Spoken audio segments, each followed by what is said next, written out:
Master Mentors, 30 Transformative Insights from Our Greatest Minds, Scott Jeffrey Miller. Hi everyone, today I am going to review the book, Master Mentors, 30 Transformative Insights from Our Greatest Minds by Scott Jeffrey Miller. Great mentors appreciate life. Perhaps no one projects more appreciation for life than Nick Vujicic, although few people would have more reason to disparage it. Vujicic was born without limbs, and cannot do things most people take for granted, like feed himself. However, the perspective Vujicic brings to his life experiences demonstrates the transformative power of mindfulness and positive thinking. Imagine the courage it takes to live your life in public, especially for the purpose of teaching others. Growing up, Trent Shelton dreamed of playing professional sports. He attended Baylor University on a football scholarship, but he wasn't drafted into professional football. He made the Colts as a free agent, but was let go. He played for the Washington football team and in the Arena League. His biggest disappointments and lessons came from a back-and-forth relationship with the Seattle Seahawks. Shelton played on their practice team. They let him go, then asked him to come back from his home in Texas. He was en route when the Seahawks called him at the airport to say they changed their mind. This taught Shelton that no matter what you're going through, it isn't your final destination. You can make the future better.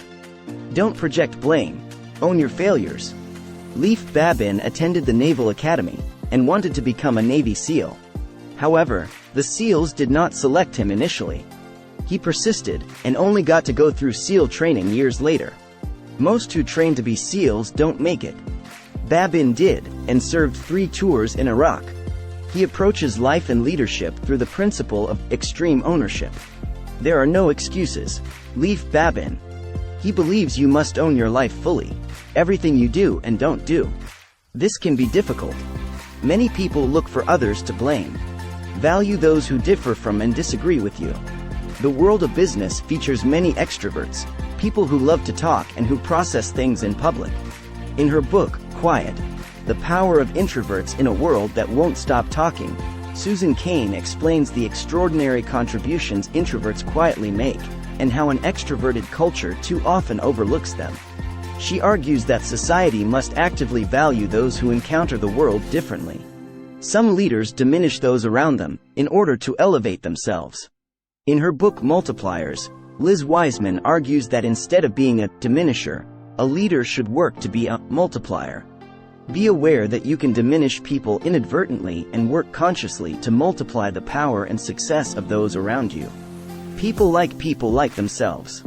And leaders can fall into that trap. Leaders like to think they are bold.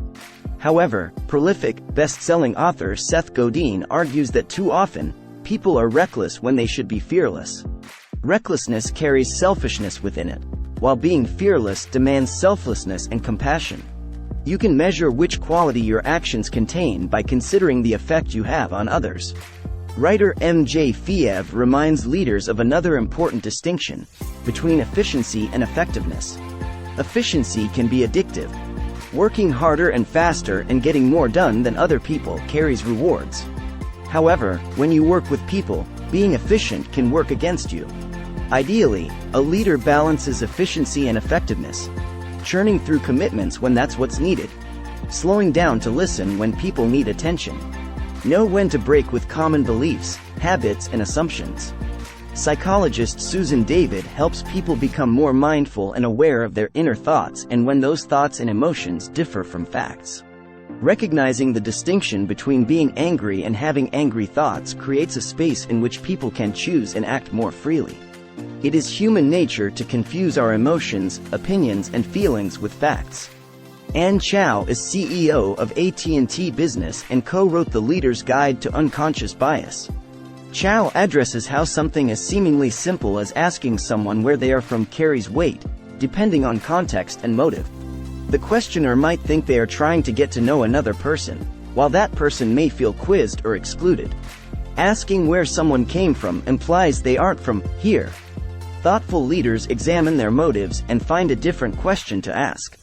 Ryan Holiday, author of Stillness is the Key, emphasizes the primacy of self-discipline. Holiday starts his mornings intentionally, with exercise and reflection. His quiet time underscores a meaningful reality about business and life. Contemplation is essential. Holiday's work on focus teaches another lesson. Often self-discipline is about what we don't do, as much as what we do. Whitney Johnson would agree, because in Disrupt Yourself, she argues that many people let others shape their careers. Some people don't choose their path and let circumstances choose for them. Instead, you should self-disrupt. Johnson suggests following the S-curve of disruption to career development. When you are new in a career, you learn a lot and advance slowly. The curve is almost flat. As you integrate requisite skills, everything comes together. The line turns upward. Then you plateau. At that moment, you might become bored and need a change. Know yourself deeply and cultivate your identity consciously. Best-selling author Daniel Pink's books address complex topics such as sales and motivation. Most recently, he's turned his attention to time and timing, specifically to the circadian rhythms governing human activity. In his recent work, When, he explains human energy follows a pattern of peak, trough, and recovery. People get the most benefit from scheduling key activities during their times of peak energy. Have you identified the rhythm that leads your day? Neuroscientist and psychiatrist Daniel Amen helps people care for their physical brains. Unless you suffered a brain illness or injury, you probably haven't paid your brain much attention, so Amen elucidates how to protect it. Stedman Graham argues you should think of your identity as your personal brand, and that you can choose that identity. Realize that your identity is more complex and interwoven than you might think. People who meet you for a brief time are likely to know only a limited fragment of your identity. People often think in terms of finding themselves and discovering their identities, but you can choose and build yours with self-knowledge and creativity. Good leaders are vulnerable, straightforward, and present. Leadership takes strength and demands that leaders see the big picture. However, as Dave Hollis demonstrates, leaders can have more than one kind of strength. Someone can lead through being vulnerable and completely present to others around them. Kim Scott, in her book Radical Candor, thinks many leaders misunderstand what their position demands of them. They try to be nice to avoid hurting their employees' feelings. As a result, they fail to exercise the straightforwardness their leadership positions demand. They don't face difficult situations directly. By doing so, they let people continue dysfunctional behaviors and don't enable them to do their best. Directly address what's really going on to show you genuinely care, rather than take the easy way out. Too many leaders want to be nice to their employees and ensure they don't hurt their feelings. Best-selling author Stephen M. R. Covey has had many successes in business. However, one of his best lessons comes from a different kind of business experience. When Franklin Covey was about to launch a new leadership program, he canceled the launch because he decided the program wasn't good enough. He insisted on taking 8 more months to bring it up to the standard he envisioned. Doing this took bravery and awareness of what quality means and requires.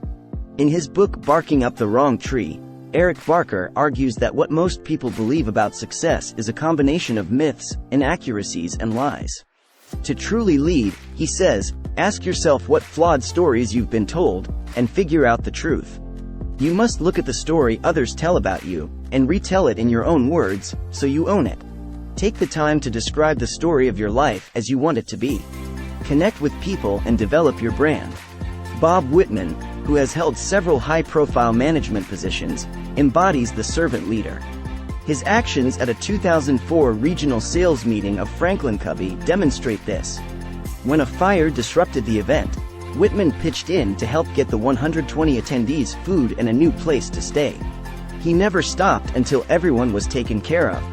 Chief People Officer Todd Davis would likely applaud these actions, because he focuses on building relationships above all else. You often hear companies say their people are their most important asset, but Todd disagrees.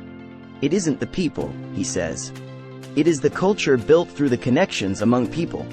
And leaders are leaders because of what they can do with and through their people.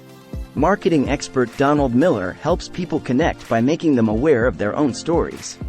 As he works with people to help them develop their brands, he inspires each to polish those stories into a simple message that reaches others easily. Do one thing well. People try to do too many different things. Jay Papasan, for example, knows better. He preaches the value of the one thing. The importance of having a single priority you focus on above all else. This is difficult, but you're more likely to succeed because honing in on one thing helps eliminate distractions. Brendan Burchard is a coach, trainer, and best-selling author whose books include high-performance habits. He argues for creating a prolific quality output. Focus on what you do best and what matters most, and eliminate everything else. Today's business world demands that leaders innovate, but that can be daunting. Dorie Clark offers a new perspective on innovation. Rather than coming up with something completely new, take something that exists and give it a twist to meet different needs or audiences. Chris McChesney brings seemingly endless energy to his leadership roles at Franklin Covey. He also brings tremendous focus on a single area: strategy execution. McChesney wants to know how companies act on their plans and help them do a better job at it. He worked with companies in different markets and explores his conclusions about their practices in his book The 4 Disciplines of Execution. Leadership plays a major role in each discipline and is especially critical for Discipline 3, keep a compelling scoreboard. Scoreboards help people focus and maintain motivation. When Rolling Stone published an article in which General Stanley McChrystal mocked American civilian leaders, McChrystal took responsibility for his poor judgment and resigned. Years later, McChrystal took down a print of Confederate General Robert E. Lee that his wife had given him after political protests drew heightened attention to racial discrimination in the United States. Both decisions reflect his desire to stick to his moral principles. Be on the right side of history. This goal gives you a perspective on the decisions you make. Rather than worrying about what it looks like to change positions, weigh your options to see which one helps make social progress. That's the decision to take. It will make you a model to others. Takeaways. Great mentors appreciate life. Don't project blame. Own your failures. Value those who differ from and disagree with you. Know when to break with common beliefs, habits, and assumptions. Know yourself deeply and cultivate your identity consciously.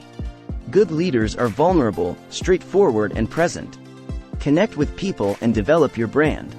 Do one thing well. Please like, share, and subscribe for more videos. Thanks for watching.